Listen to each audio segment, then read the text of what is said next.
3,370만 명의 개인정보 유출 사고를 낸 쿠팡의 한국 법인 대표가 국회에 출석했습니다. 소비자들은 철저한 조사와 함께 처벌을 요구했고 이재명 대통령은 징벌적 손해배상 제도 검토를 주문했습니다.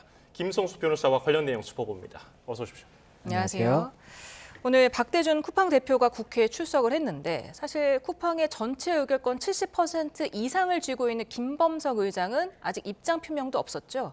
예, 맞습니다. 이 쿠팡 구조를 조금 설명을 드리겠습니다. 이 쿠팡은 일단 국내에서 이 영업을 하고 있는 쿠팡 법인이 있습니다. 그런데 이 법인의 100% 주식을 이 미국에 있는 쿠팡 INC가 가지고 있습니다. 그리고 이 쿠팡 INC의 주식 중에 70% 이상의 이 지배력을 가지고 있는 사람이 김범석 의장, 이 쿠팡의 창업자로 알려져 있는 김범석 의장이기 때문에 지금 현재 이 김범석 의장이 실질적인 이 쿠팡의 대표자로서 어떠한 책임을 져야 되는 것이 아니냐 이런 이야기가 나오는 상황인데 오늘 이 국회에서 이 현안 질의가 있었습니다. 그런데 이 현안 질의에는 이 김범석 의장이 모습을 나타낸 것이 아니라 국내 이 쿠팡 기업의 대표이사인 이 박대준 이사가 모습을 나타내면서 이에 대해서 여러 가지 의견이 나오는 그런 상황인 겁니다. 예, 그러면 책임에 대해서는 어떻게 바라볼 수 있습니까?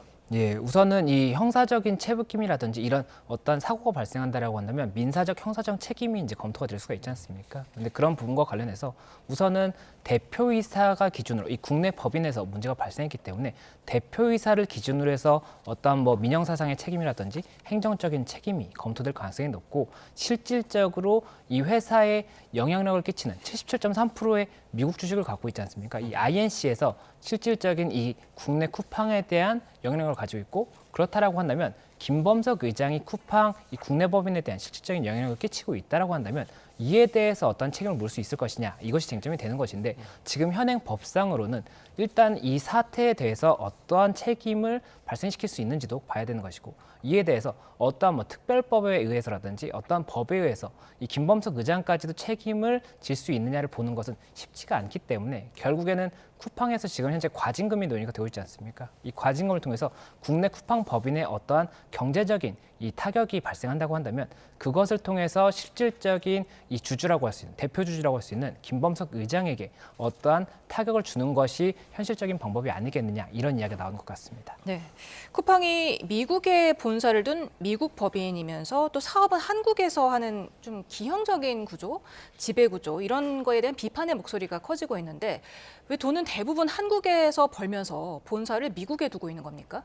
예, 그러니까 지금 현재 국내에서 운영하고 있는 쿠팡 법인은 국내 법인입니다. 그런데 이 쿠팡의 100% 주식을 가지고 있는 미국 쿠팡 INC 법인이 있고 이 쿠팡 INC로 모든 이익이 다 이동하는 것이 아니냐 이렇게 볼 수가 있기 때문에 말씀하신 것처럼 쿠팡 자체가 결국에는 미국에서 이익을 취하고 있는 것이 아니냐라는 이야기가 나오는 그런 부분이 있는 것입니다. 그리고 이에 대해서 결국에는 그렇다라고 한다면 이 지금 현재 김범석 의장은 미국인이거든요. 그러면 미국인이 미국 법인을 통해서 이 쿠팡 국내 법인에서 이 굉장히 많은 매출을 올리고 있는데 이것들에 대한 제재 방법이 없는 것이 이 법에 있어서의 어느 정도의 이 빈틈이 아니냐라는 이야기가 나오고 있기 때문에 이런 부분들과 관련해서도 만약 이러한 부분이 계속해서 문제가 된다라고 한다면 법을 제정한다든지 이런 부분을 통해서 어떠한 개선점이 있지 않을까 이렇게 논의가 될 수 있을 것 같습니다. 예. 간밤에 뉴욕 증시에서 쿠팡이 5% 넘게 급락했는데 김범석 의장은 이미 전에 한 우리 돈으로 5천억 원 정도를 현금화한 것으로 알려져 있거든요. 이 점은 뭐 법적으로는 뭐 문제가 없는 건가요? 예, 지금 현재 이 쿠팡 법인 자체가 이 INC가 미국의 뉴욕 증시에 상장이 돼 있습니다. 그리고 지금 말씀하신 것처럼 5% 정도가 이제 하락을 했기 때문에 그 부분 관련해서도 이슈가 되는 부분이 있고 그 말씀하신 것처럼 김범석 의장이 11월 달에 이 클래스 B 주식을 클래스 A로 전환을 한 겁니다. 그래서 이 클래스 B 주식이 어떤 주식이냐면 이 미국 같은 경우에 클래스 B 주식이 의결권이라는 것이 한 주당 한 개의 의결권을 갖는 것이 이제 원칙인 것인데 클래스 B 같은 경우에는 29배 정도의 의결권을 가질 수가 있는 겁니다. 굉장히 의결권이 높기 때문에 가치가 높겠죠. 그렇다 보니 이 클래스 B를 클래스 A로 전환하면서 그 차익으로 4,800억 정도의 이익을 얻은 그런 부분이 있었는데 만약에 이 부분이 뭐 이런 문제가 발생할 것을 알고 하락할 것을 알면서도 매각을 해서 이익을 얻었다라고 한다면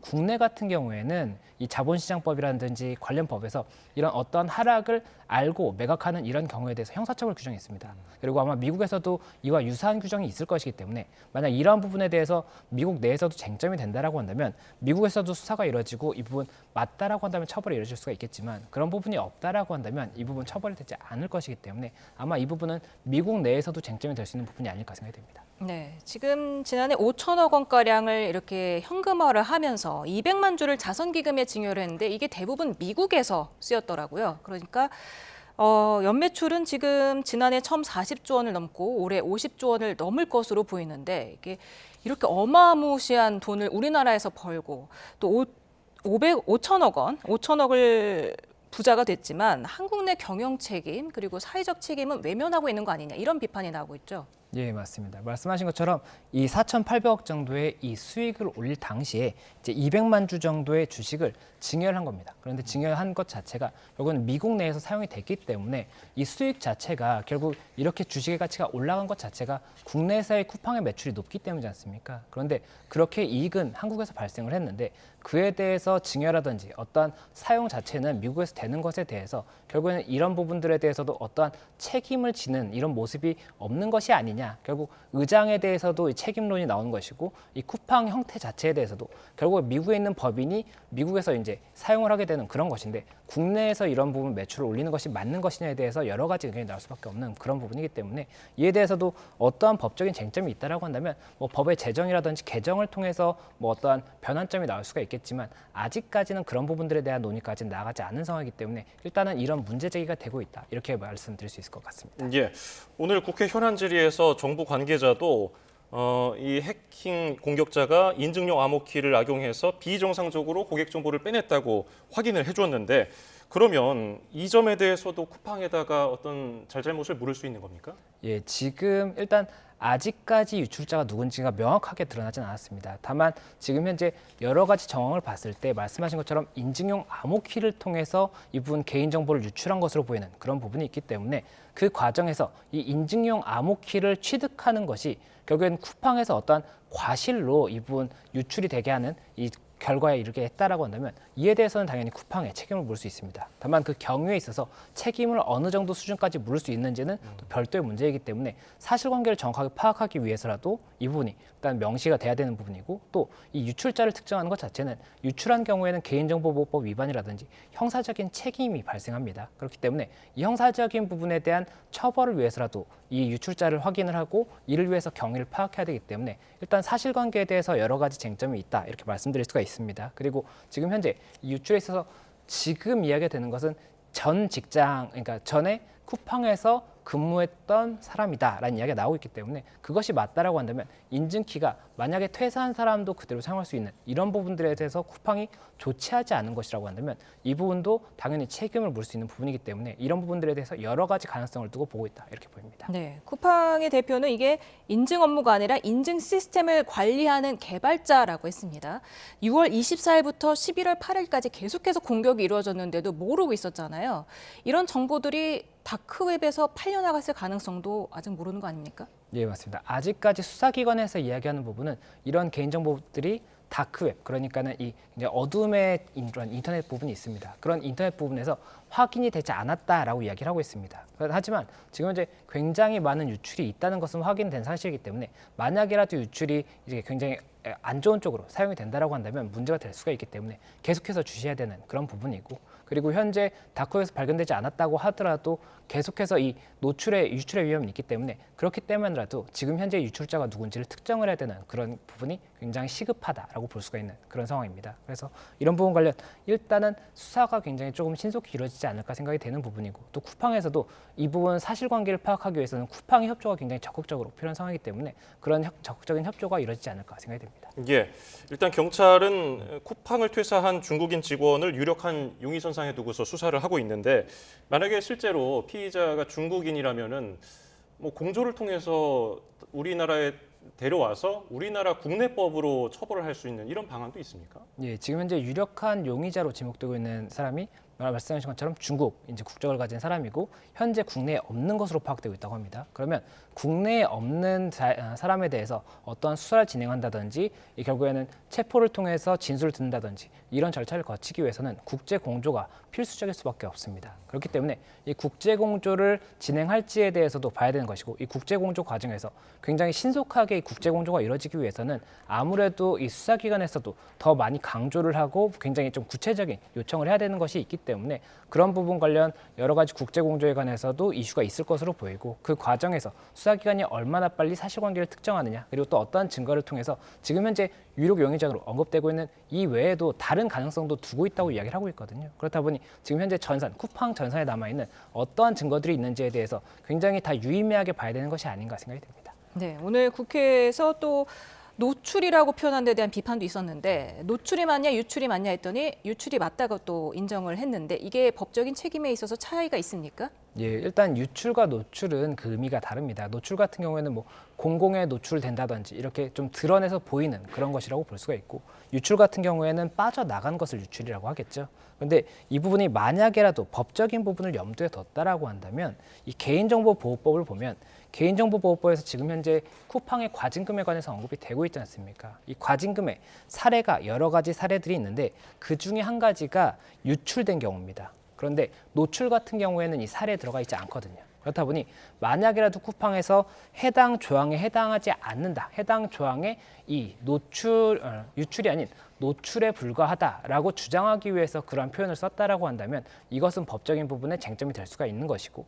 다만 그런 부분이 아니었고 그냥 이 단어의 사용에 있어서 조금 부적절한 사용이었다라고 한다면 이 부분은 이제 법적인 쟁점까지는 가지 않을 것이기 때문에 일단 그렇게 조금 법적인 쟁점이 될 수 있다라는 설명을 드릴 수가 있을 것 같습니다. 그리고 이 노출, 유출이라고 이 본인들이 그 행위의 의미에 대해서 사용한다고 하더라도 결국에는 이 법을 집행함에 있어서는 어떠한 부분은 사실관계를 기준으로 하는 것이지 이 당사자가 어떤 단어를 사용했는지는 중요하지 않은 것이고 또 실제 지금 쿠팡에서도 유출이라고 다시 정정을 했습니다. 그렇기 때문에 향후에 이 부분은 법적인 쟁점은 되지 않을 것 같습니다. 예, 대통령도 이 사건에 대해서 엄중 처벌을 강조했습니다. 해외 사례를 참고해서 징벌적 손해배상 제도를 현실화해야 한다고 얘기를 했는데 해외에서는 어떤 사례가 있습니까? 예, 일단 해외 같은 경우에는 과징금 같은 경우도 지금 우리나라 이 과징금 같은 경우에 이 최근에 법이 개정되면서 전체 매출의 이제 100분의 3을 초과하지 않는 범위에서 과징금이 이제 부과가 될 수가 있습니다. 그런데 그 부과의 정도도 아무래도 해외보다는 낮다라고 볼 수가 있다라는 거죠. 뭐 페이스북이라든지 이런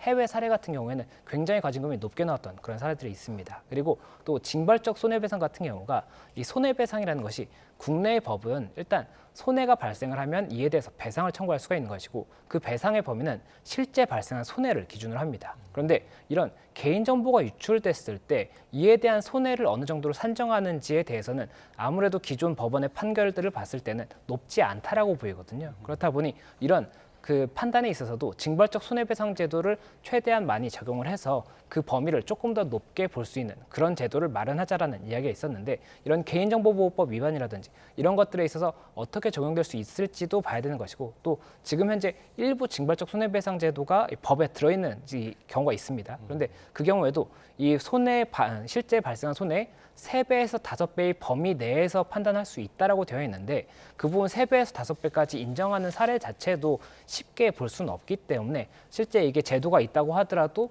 적용에 대해서 다시 한번 고민해봐야 되는 시기가 아닌가 생각이 듭니다. 네, 현재 징벌적 손해배상이 기업의 중과실 그리고 피해자의 구체적인 손해가 입증돼야만 좀 물릴 수 있다. 이로써 실효성이 낮다는 지적도 제기되고 있는데 대통령이 직접 언급한 만큼 법 개정이 이루어질 수도 있겠죠?